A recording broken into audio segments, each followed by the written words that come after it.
जवनिया भइल दारू है ने अब आर तक केहू पिए वाला बाका।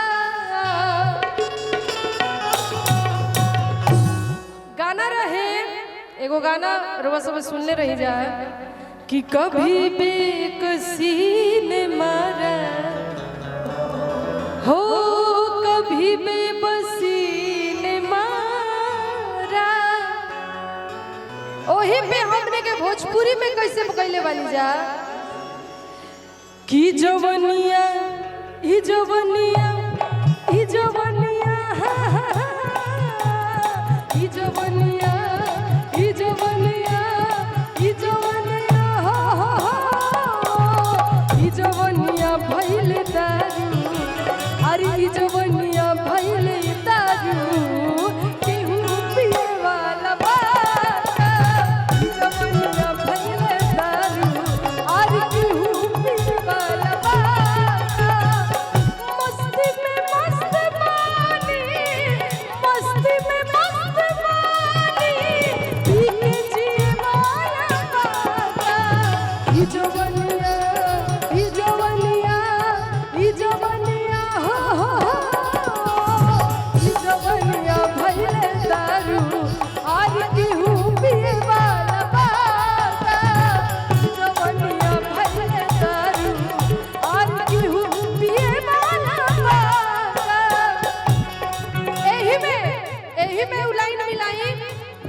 दारू बजारू हो चढ़ी जाला हो केहू के नियत बिगड़ जाला हो।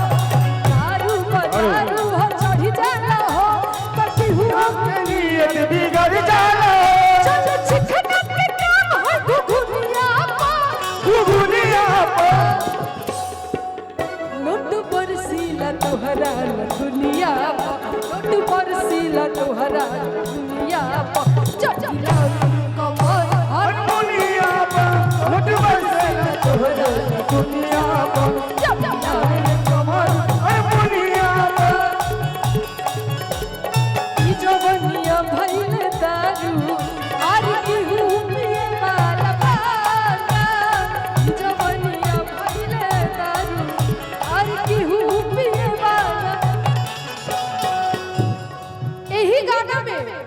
एगो लाइन हमरा बड़ा दिल के करीब बा। लोग कहते हैं कि इस दुनिया में सबसे खूबसूरत चीज क्या है। इस दुनिया में सबसे खूबसूरत क्या है। मुझसे किसी ने पूछा इस दुनिया में सबसे खूबसूरत क्या है। मैंने कहा एक मैं हूँ एक तुम हो और जरूरत क्या है। मेरी आँखों में जले तेरे ख्वाबों के दिए कितनी बेचैन हूँ मैं यार से मिलने के लिए।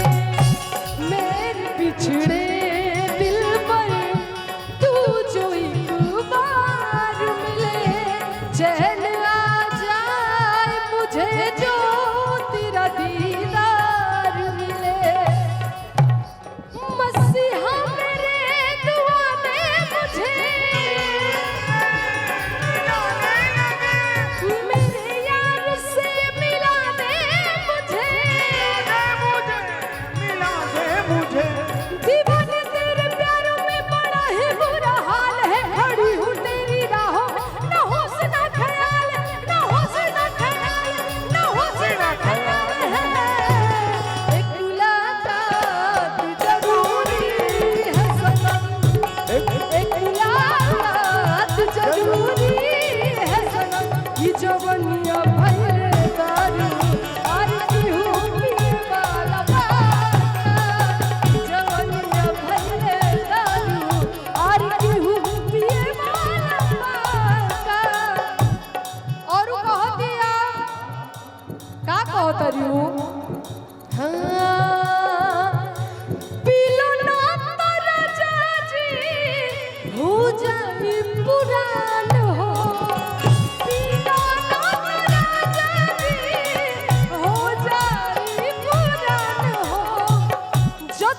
हो पुरानी ओतने मारे जान हो, जतने हो पुरानी ओतने मारे जान हो। तो हई फाटल मोर कर जवा के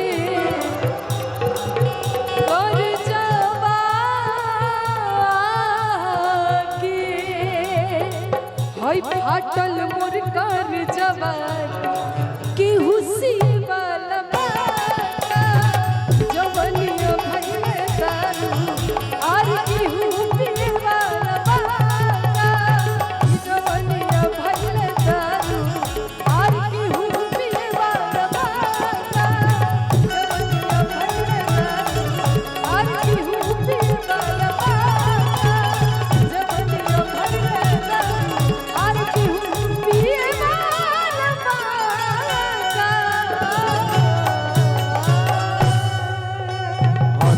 हेलो का भैया